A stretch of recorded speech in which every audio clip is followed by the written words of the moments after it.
역사를 주관하시는 분은 하나님이신 줄로 믿습니다. 그 역사를 주관하시는 하나님께서 오늘도 이 자리에 임재해 계시고 그분께서 우리의 삶도 구체적으로 인도하고 계신 줄로 믿습니다.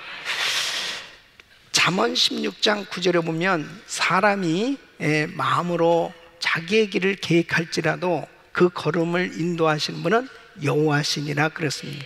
우리가 아무리 이런저런 일들을 계획해도 우리 주님께서 모든 것을 인도하고 계신 거예요. 우리가 아무리 많은 것들을 계획한다 하더라도 이루시고 그리고 구체적으로 역사하신 분은 하나님이신 줄로 믿습니다. 그래서 정말 신앙생활이 얼마나 중요한지 몰라요. 바로 그 역사를 주관하신, 나의 인생을 주관하고 계신 그 하나님, 그분의 그 손에 모든 것이 다 달려있거든요. 믿습니까?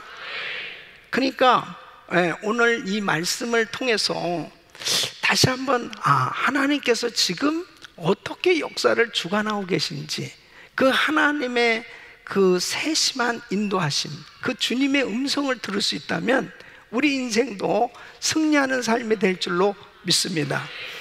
여러분, 이사야가 활동하던 이 시기는 그때 당시에 보면 매우 남유다의 주변 정세가 복잡하고 혼란했습니다. 이제 이 북동쪽으로 보면은 아수르가 강대국이 돼서 막 나라들을 치고 나가고 있어요. 그리고 이 남쪽에는 이집트가 또 강대국으로 자리를 잡고 있습니다. 그러니까 항상 이 유다는 샌드위치와 같은 거예요. 어디에서 이 침략을 당해서 결국 나라가 그 위태한 그런 상황이 될지 모르는 그런 그 환경이었습니다. 이때 하나님께서 이사야 선지자를 통해서 이제 이 주변의 열강들, 열 나라에 대해서 이제 예언을 하시는, 이 나라들이 어떻게 될 것이냐, 하나님께서 한 나라에 대해서 강력하게 경고하는 메시지를 주고 있습니다. 그것은 뭐냐면 하나님께서는 이스라엘뿐 아니라 모든 열방, 모든 온 세계를 다스리시는 분은 하나님이시다는 거예요. 그러니까 그 하나님께서 어떻게 나라마다 간섭하고 계시고 역사하고 계신가 하는 것을 이사야 선지자를 통해서 말씀을 주십니다. 그런데 참 신기한 것은 뭐냐면은 지금 이사야가 예언할 이때에, 오늘 이 말씀은 이제 바벨론의 멸망에 관한 예언인데요, 이때 바벨론은 사실 나라가 강성한 나라도 아니었어요. 이제 이 나라로서 이 나라가 유다를 칠 만큼 지금 유다를 침략해 왔다든지 이런 것도 아니에요. 그런데 하나님께서 이사야에게 이 말씀을 주시는 거예요. 바벨론이 앞으로 강성한 나라가 될 것이고, 이제 이 강성한 나라가 이 유다를 칠 것이며, 유다는 아주 비참하게 이 바벨론에 의해서 망하게 될 것에 대해서 지금 예언을 하고 있는 거예요. 그러니까 그 유다도 그렇게 어려움을 당하지만 유다를 쳤던 이 바벨론도 망할 것이다, 그렇게 예언을 하는 것입니다. 그러면 우리는 지금 현재 역사적으로 바벨론은 망한 거예요. 근데 바벨론이 망했다고 하는 것, 이것이 중요한 것이 아니고, 이 역사적인 사건을 통해서 하나님께서 우리에게 교훈을 주시는 것을 깨달아야 됩니다. 그러니까 역사를 통해서 항상 우리는 교훈을 얻어야 됩니다. 그래야 하나님의 놀라우신 은혜를 그 가운데서 체험을 할 수가 있는 거예요. 그래서 오늘 이 말씀을 들으시면서 하나님께서 지금 바벨론을 다루시고 역사하시는 것을 통해서 우리의 가정과 우리의 교회와 또 내 자신과 이 나라와 전 세계의 정세 가운데 하나님께서 어떻게 일하고 계신지를 깨달을 수 있다면 준비할 수 있다는 거죠. 준비할 수 있는. 항상 교훈을 통해서 준비돼야 되는 겁니다. 이런 6.25 전쟁을 치르고 난 대한민국은 그때 6.25를 실제로 경험했던 분들마다 이런 생각을 갖는 거죠. 야, 그때 준비를 했었더라면, 그때 그냥 사람들이 그것도 주일날 이 북한에서 치고 들어왔거든요. 근데 참 기가 막힌 것은 제가 북한에 방문을 했을 때 그쪽 북한 쪽에서 휴전선 쪽에서 간 적이 있어요. 거기 판문점 있잖아요. 판문점에 북한 쪽에 남쪽에서도 가봤었지만 북한에서 이제 북한 쪽에서 남한을 바라보는 판문점 그 지역에서 북한에서 나온 한 대위쯤 되는 사람이 이제 쫙 설명을 하는 거예요. 이것은 6.25 전쟁은 남침이 아니고 북침입니다. 그러니까는 남한에서 북한을 먼저 공격했다는 거예요. 그렇게 설명을 하더라고. 그렇다고 내가 거기서 아니라고 북한에서 먼저 공격한 것다고 그러면 동무 가야 되겠어요? 이럴 거 아니에요. 그냥 들어야지. 거기서 어떡하지? 근데 그 참 기가 막힌 것은요, 지금 한국의 애들 교과서 어떻게 이게 남한에서 북한을 공격했다고 지금 북한에서 말하는 것을 가리킬 수 있습니까? 이게 기가 막힌 거야 이게. 그러니까 역사를 바로 이해하지 못하면요 망하는 거예요. 그러니까 잘못된 그 역사 의식이 사람들을 혼란케 하는 것입니다.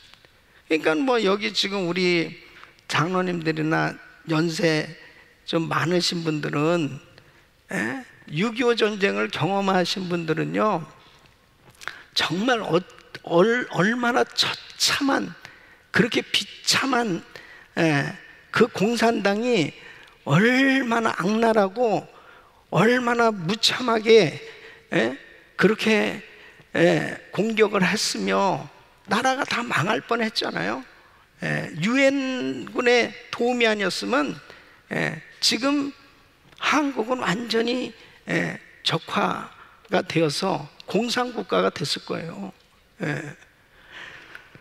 그걸 다 경험을 했잖아요. 그게 역사잖아요.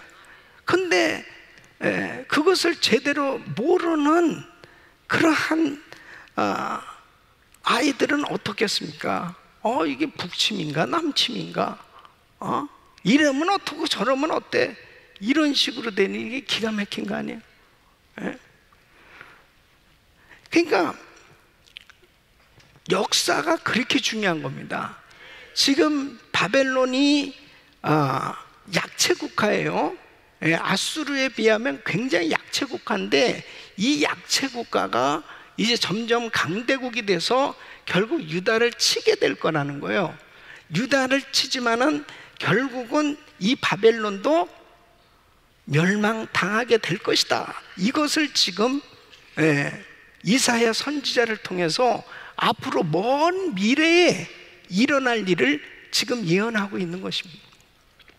근데 우리는 지금 현재 역사적으로 바벨론이 망한 것을 지금 알면서 이 공부를 하고 있어요. 자, 그래서 이러한 왜 바벨론이 멸망했느냐? 왜 한국에서는 과거에 6.25 전쟁이 있어야만 했느냐? 왜 일본에게 나라를 빼앗겨 가지고 36년 동안 식민지 생활을 하면서 언어도 잃어버리고 완전히 일본 압제에 고통을 당하면서 수많은 사람들이 죽어갔습니다. 독립운동을 하면서 그렇게 애를 써가면서 나라를 찾아보려고 애를 썼습니다.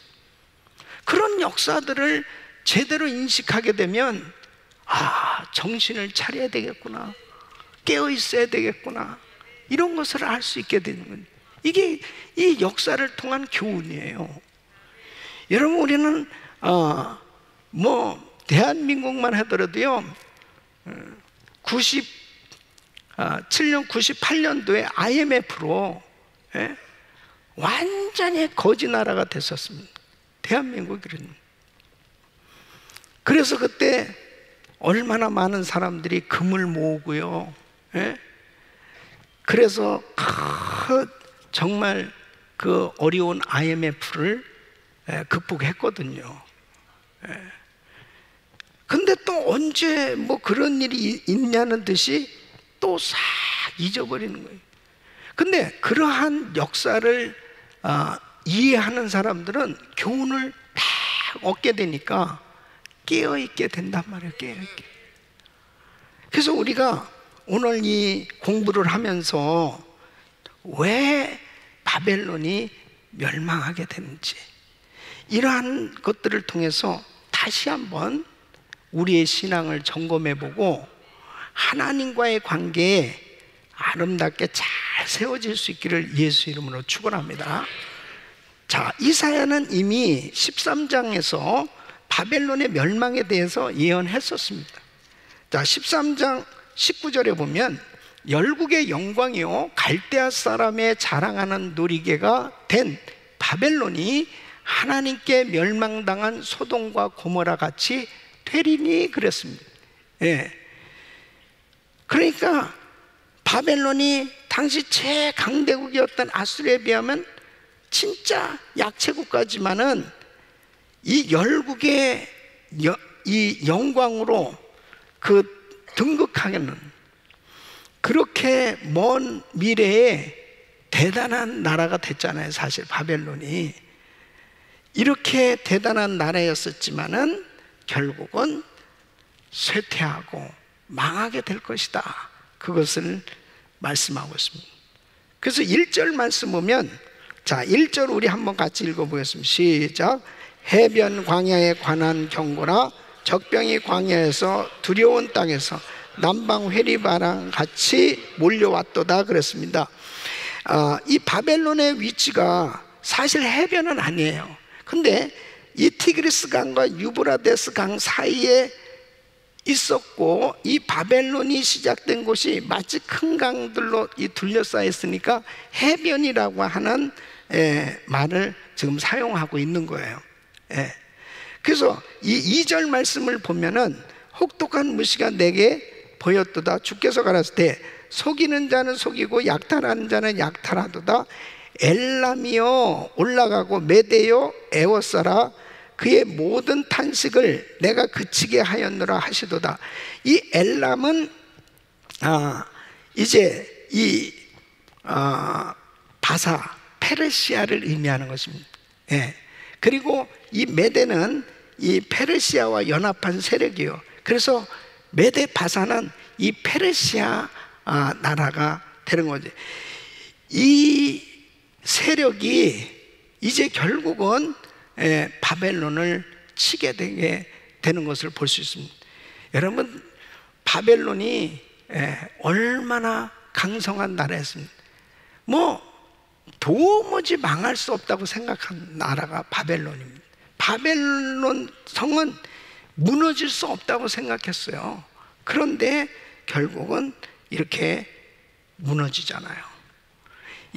여기에 보면 속이는 자는 속이고 약탈하는 자는 약탈한다. 그러니까 바벨론이 얼마나 수많은 나라들을 침략해서 약탈하고, 그리고 그렇게 많은 나라들을 괴롭혔어요. 그런데 결국은 이 페르시아에 의해서 무릎을 꿇게 될 것이다. 그것을 말씀하고 있습니다. 이런 미래 정세에 관해서 말씀을 받은 이사야는 이 3절로 4절에 보면, 우리 한번 같이 읽어보겠습니다. 시작. 이러므로 나의 요통이 심하여 임산한 여인의 고통 같은 고통이 내게 임하였으므로 고통으로 인하여 듣지 못하며 놀라서 보지 못하도다. 내 마음이 진동하며 두려움이 나를 놀래며 희망의 서광이 변하여 내게 떨림이 되도다. 뭐냐면요, 이 말씀을 딱 들었는데 이사야가 심한 고통을 느끼는 거예요. 사실 지금 이사야는 무슨 바벨론 사람도 아니잖아요. 근데 바벨론이 앞으로 이렇게 망하게 될 것이다, 아주 처참하고 비참하게 망하게 될 것이다, 이 예언을 이제 개인적으로 이사야가 지금 체험하고 있는 거잖아요. 하나님께서 말씀을 주신 것을 지금 이제 자기가 받았잖아요.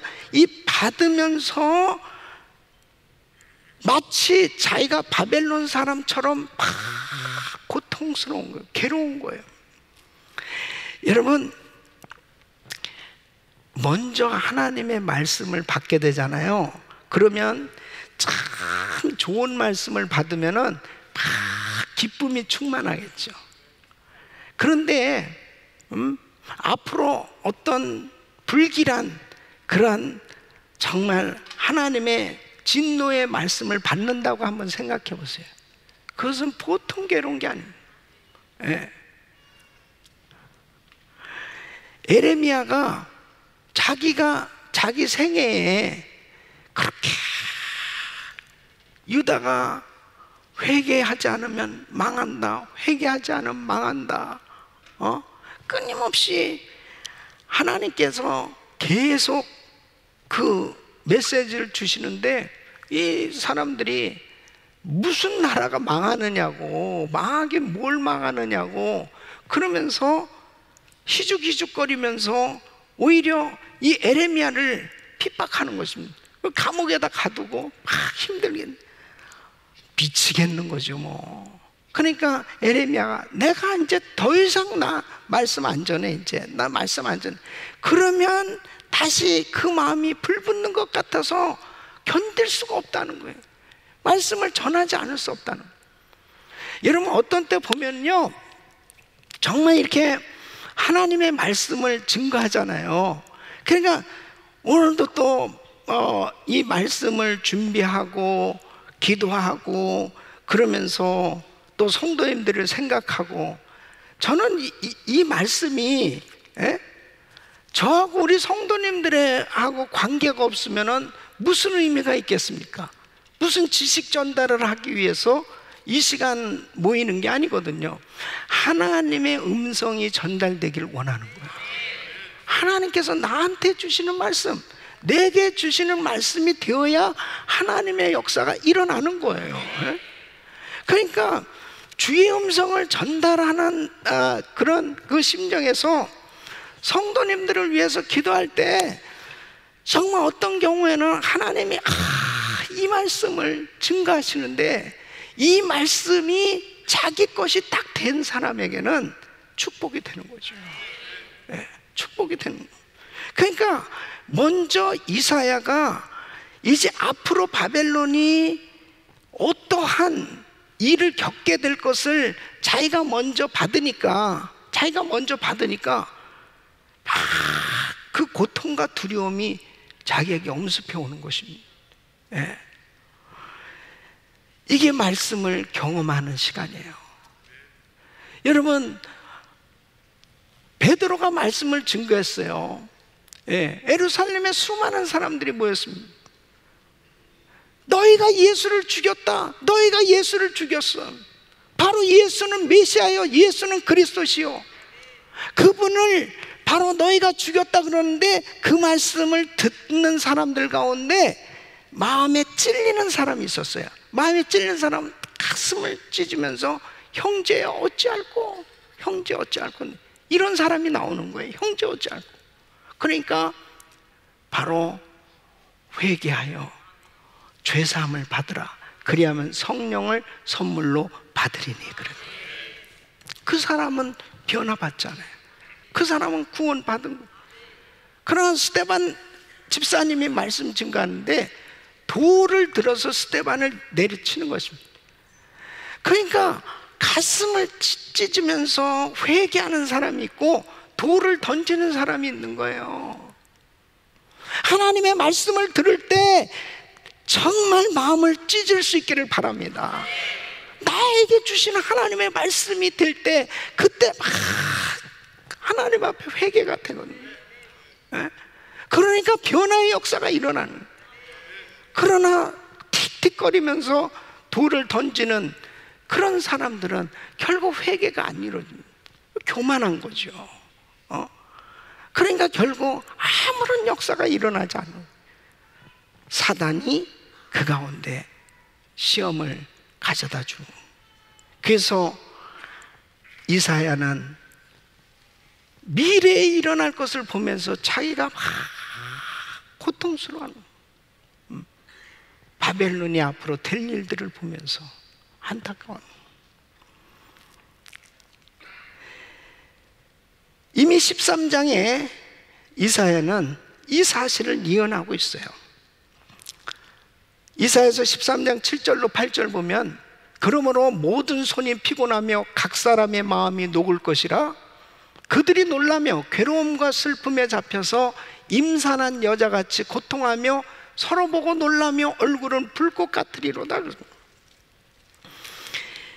얼마나 수많은 나라들 침략해서 죽이고 노예로, 그리고 이 유다 백성들을 해하고 우상 숭배하고 교만하던 이 바벨론, 결국 하나님의 이 심판의 도구로 여러 나라들을 심판하는데 사용했지만 자기들도 결국은 심판을 당하는, 이것에 대해서 아주 구체적으로 하나님이 바벨론 심판하신다. 여러분, 모든 역사는 주님의 손에 달려 있어요. 절대 교만하면 안 됩니다. 절대 교만하면. 자, 바벨론의 갑작스러운 멸망처럼 여러분, 구소련이 하루아침에 무너졌습니다. 여러분, 소련이요, 구소련이 무너진 일이라는 것은 상상할 수도 없었습니다. 상상할 수도 없었습니다. 완전히 민주주의의 최강대국인 미국, 그 다음에 공산주의의 최강대국인 소련, 이 둘이 딱 대치하고 있었습니다. 이 구소련은 어마어마하게요, 이 동굴아빠까지 다 장악했잖아요. 엄청난 나라들을 정복했습니다. 1917년 공산혁명이 시작되면서 이 공산주의자들은 딱 정권을 잡고, 그때 아주 내용적으로는 그럴듯하죠. 노동자 계급이 잘 사는 그 평등, 자유, 모두가 평등하게 사는 나라를 만들겠다. 그런 유토피아, 그 이상 국가를 만들겠다는. 그러니까 노동자들 입장에서는 막 환호성을 지를 만한 일이죠. 절대로 부르주아, 그 부유한 계층을 두지 않겠다. 모든 평민들 다 같이. 그래가지고 그 노동조합을 만들고, 그 다음에 같이 노동을 같이 하고 배분을 받고 배급을 받고 동등하게 사는 나라 되게 해주겠다. 가난한 사람들에게는 이거는 완전한 굿뉴스예요. 정말 굿뉴스. 지긋지긋하게 내가 가난하게 살았었는데, 이야, 노동자 천국이 되겠구나. 그래서 환호성을 지르는 겁니다. 공산국가만 되면 진짜 잘 살 수 있는 나라 될 것이다 라고 생각했습니다. 그리고 스탈린은 교회를 전부 말살시켰습니다. 이 공산주의 국가를 세우는데 최고의 적이 기독교입니다. 예, 기독교예요. 유물론 사상이기 때문에 신본주의, 이 유일신을 믿는 기독교는 완전히 적입니다. 적. 예. 그래서 스탈린은 자기 통치하에서 몇 명을 죽였는지 알아요? 2,300만 명을 죽였습니다. 2,300만. 완전히 자기가 통치하고 있는 동안은 절대로 기독교인 한 명도 없게 만들겠다 그러면서 엄청나게 기독교인들을 학살했습니다. 그리고 6.25 전쟁에 가장 배후에 조정하고 역사한 것은 스탈린입니다. 예. 그래서 소련이 다 이 북한을 서포트한 거예요. 결국 나중에는 이제 이 중국이 합세해가지고 결국 그렇게 남한을 쳤지만, 자, 이렇게 되어졌는데요, 정말 이해할 수 없는 일이 벌어진 거예요. 예. 하루아침에 구소련이 무너지는데, 사실 뭐 때문에 무너졌는지 알아요? 경제 때문에 무너진 거예요. 완전히 거지 나라가 된 겁니다. 우리가 구소련 그때 무너졌을 때 91년도 그때 당시에 가봐서 알지만요, 도대체 그 무슨 공항이고 뭐고, 이게 저 화장실 가잖아요. 그러면 변기 뚜껑 있잖아요. 변기 뚜껑이 없는 거야. 그래서 이 나라는 어떻게 보는 거지, 이게 변기에 올라가 가지고 보나 이거 도대체. 아니, 변기 뚜껑이 있는 데가 없어. 예. 그 원래 그렇게 나왔는가 그랬더니 보니까 다 뛰어간 거예요, 그게. 예. 그리고 계란 한 줄 사기 위해서, 빵 조각 사기 위해서 그냥 줄을 100m씩 섰어요. 완전히 거지 나라가 됐잖아요. 북한 안 그렇습니까? 북한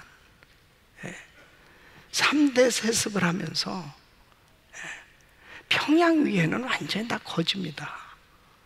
지금은 저렇게 제재를 받으면서요, 더 엄청나게 힘들어요.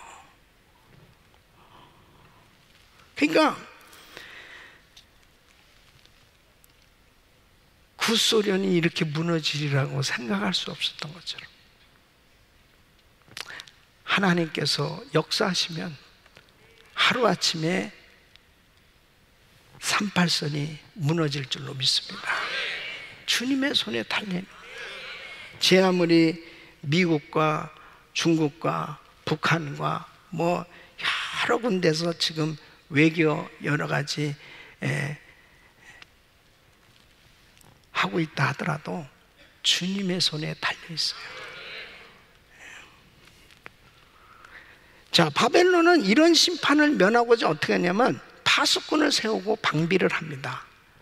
그래서 5절 말씀 보면은 그들이 식탁을 베풀고 파수꾼을 세우고 먹고 마시도다. 너희 방백들아 일어나 방패에 기름을 바를지어다. 그러면서 자, 이런 것들을 다 나라들을 지켜보려고 파수꾼을 세우고 방비하고 방패도 준비하고 기병대도 앞세워서 감시하고 모든 것을 다 하지만 어떻게 됩니까? 안 되죠. 하나님이 손대시기로 작정한 이상은 주님께서 역사하신 걸 어떻게 막을 수 있겠습니까? 그 6절 7절 보면 주께서 내게 이르시되 가서 파수꾼을 세우고 그 보는 것을 고하게 하되 마병대가 쌍쌍이 오는 것과 나귀 떼와 약대 때를 보거든 자세히 유심히 들으라 하셨더니, 자 8절 8절 9절 같이 읽습니다. 시작. 파수꾼이 사자같이 부르짖기를 주여, 내가 낮에 늘 망대에 섰었고 밤이 맞도록 파수하는 곳에 있었더니 마병대가 쌍쌍이 오나이다. 그가 대답하여 가라사대 함락되었도다 함락되었도다. 바벨론이여, 그 신들의 조각한 형상이 다 부서져 땅에 떨어졌도다 하시도다. 아멘. 결국은 처참하게 어떻게 돼요? 무너지는 거예요. 함락되다 함락되었다. 그들이 그토록 의지하던 신들과 같이 함께 파괴되고 망하게 되는 것을 볼 수 있습니다. 순식간에 멸망의 날이 온 거예요. 여러분, 다니엘서 5장에 보면은 바벨론의 마지막 왕 이 벨사살이 얼마나 교만하냐면, 이 예루살렘에서 성전에서 다 가져온 것들 가운데 잔이 있습니다. 금잔이 있습니다. 거기에다가 술을 따라 하나님 앞에 드린 김형이에요. 거룩한 물건이에요. 거기다가 술을 따라 가지고 그날 술을 마시면서 자기들의 신을 찬양합니다. 자기들의 신을. 딱 그날 저녁, 그날 저녁 메데 바사군에 의해서 다 이 성이 완전히 함락되죠. 그리고 그날로 이 벨사살은 살해당합니다. 이 하나님을 어떻게 그렇게 함부로 대할 수 있습니까? 하나님 앞에 인생이 그렇게 교만할 때 주님께서 오래 참고 계셨던 거죠. 오래 참고 계셨던 거예요. 한순간에 하나님의 그 진노가, 쌓아두셨던 진노를 내리셨던 걸 볼 수 있습니다. 그래서 로마서 1장 18절 보면 하나님의 진노가 불의로 진리를 막는 사람들의 모든 경건치 않음과 불의에 대하여 하늘로 쫓아 나타나나니 그랬습니다. 누가복음 12장에 보면요, 부자가 이렇게 외칩니다. 18절로 19절에 보면은, 자, 내가 이렇게 하리라. 내 곡간을 헐고 더 크게 짓고 내 모든 곡식과 물건을 거기 쌓아두리라. 또 내가 내 영혼에게 이르되, 영혼아, 여러 해 쓸 물건을 많이 쌓아두었으니 편안히 쉬고 먹고 마시고 즐거워하자 하리라. 그러니까 이 부자는 물론 하나님을 모르죠. 그냥 육신적으로, 자, 이제는 정말 이제 편히 쉬고 편히 놀고 그냥 즐기고, 야, 이렇게 여러 해 동안 우리 충분히 살 수 있어. 그러면서 그 물질을 의지하고 그렇게 외치고 있는 것입니다. 그때 20절 보면 하나님께서 이렇게 말씀합니다. 하나님은 이르시되, 어리석은 자여, 오늘 밤에 내 영혼을 도로 찾으리니 그러면 내 예비한 것이 네 것이 되겠느냐? 주님이 그냥 부르시면 아무것도 아니에요. 주님이 부르시면, 주님이. 그러므로 죄인은 회개해야 될 줄로 믿습니다. 언제 멸망의 날이 올지 몰라요. 언제 멸망의 날이. 그러니까 성도는 항상 깨어서 준비해야 되는 거예요. 항상 파수꾼처럼 깨어 있어야 됩니다. 정신을 바짝 차리고 있어야 됩니다. 지금 나의 영혼이 건강한지, 나의 영혼이 잘 됐는지, 나의 영혼이 병들었는지, 내가 하나님과의 관계가 아름답게 되어져 있는지, 하나님과 바른 관계에 있는지, 아니면 내가 하나님에게서 멀어져 있는지, 반드시 하나님과의 관계가 어떤지 깨어 있어야 됩니다. 깨어 있지 않으면은 자기가 병들었는지조차도 몰라요. 자기가 지금 어떤 상태에 있는지도 몰라요. 그냥 깨어 있지 않으면. 그러니까 지금 이 벨사살 왕은 지금 이 바벨론 성 누가 여기에 침입해 들어올 수 있냐 말이에요. 이 바벨론 성이 얼마나 견고한 성인데, 그러면서 예루살렘을 멸망시키고 이제 그 성전에 하나님 믿어? 하나님? 그러면서 그 성전에서 가져온 잔에다가 술을 따라서 자기들의 신을 찬양하면서 노래하는, 얼마나 교만한 겁니까? 오늘날도 그런 사람 너무 많아요. 하나님 모르니까 너무 많은 사람들이 기고만장하게 교만해서 그렇게 살아가는 사람들이 너무 많아요. 나는 하나님 없어도 괜찮아요. 뭐 괜찮습니다. 괜찮아요. 나 다 보험 들어놨어요. 나 뭐 다 여유 있어요. 얼마든지 살 수 있어요. 하나님은 이르시되 어리석은 자여, 오늘 밤에 내 영혼을 도로 찾으리니 그러면 네 예비한 것이 네 것이 되겠네. 우리는 항상 준비되어야 될 줄로 믿습니다. 지혜로운 다섯 처녀처럼 기름을 준비하고 신랑 맞을 준비를 하는 지혜로운 성도의 삶이 되시길 바랍니다. 그것이 축복이더라고요. 항상 깨어서. 그래서 저는요, 제가 제일 행복한 시간이 언제냐면은 새벽 기도의 시간. 새벽에요, 기도하는 시간이 정말 꿀맛 같습니다. 얼마나 좋은지 몰라요. 가장 행복한 시간입니다. 여러분, 하나님이 피난처세요. 그분과 교제하는 시간이 제일 행복해야 돼요. 뭐하러 우리가 이 밤에 이렇게 많은 성도님들이 정말 하나님 앞에 예배할 수 있겠습니까? 예배하는 시간이 행복한 거예요. 그 시간이 가장 안전한 시간이에요. 그 시간이 하나님의 기쁨이 되는 시간이에요.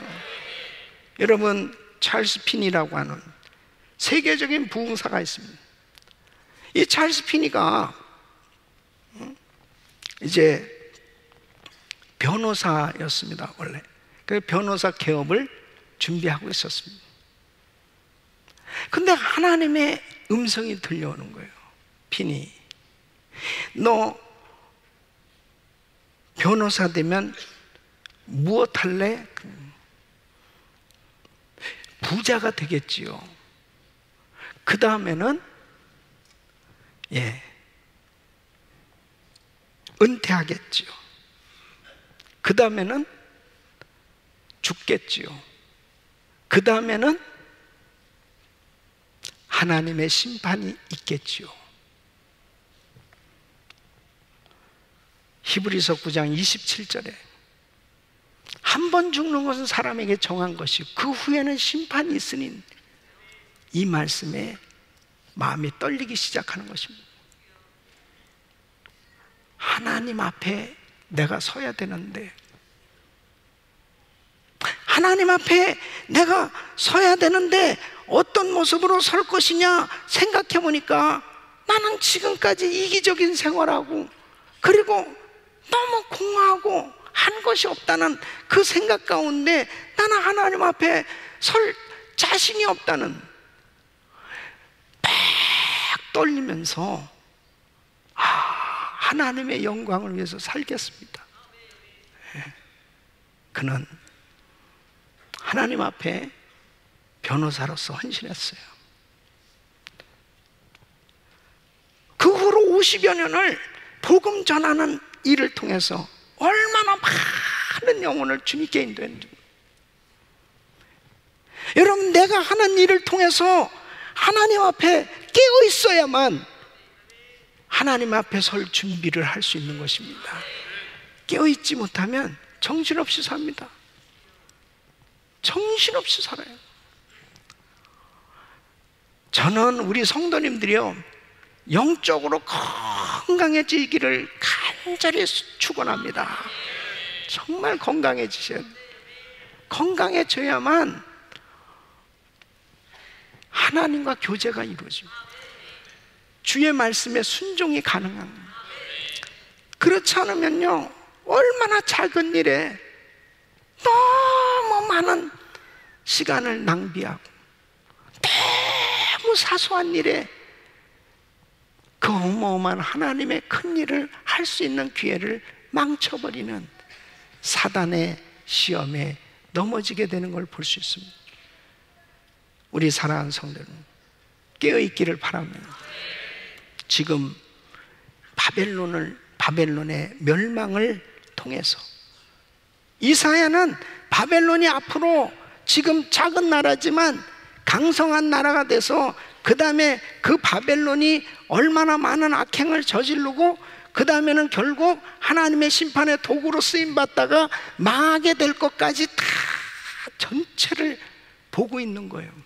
그렇다면 우리 인생을 한번 돌아보십시오. 나의 앞날은 그럼 어떻게 될 것인가? 피니처럼, 자 그래 너 변호사 됐어. 자 그 다음에 너 어떻게 할 거야? 돈 많이 벌겠지. 그 다음에 너 어떻게 될? 결국 나이 먹으니까 은퇴하겠지. 그 다음에 어떻게 죽겠지. 그 다음에 죽으면 어떻게 되냐? 하나님 앞에 서겠지. 그러면 너 하나님 앞에 섰을 때 어떤 모습으로 설 거냐? 라고 하는 것은 이 피니만에 해당되는 얘기입니까? 우리도 똑같은 그 길을 가고 있는 거죠. 나는 그럼 어떻게 하나님 앞에 설 것이냐? 지금부터 준비해야 되는 것입니다. 기도하겠습니다.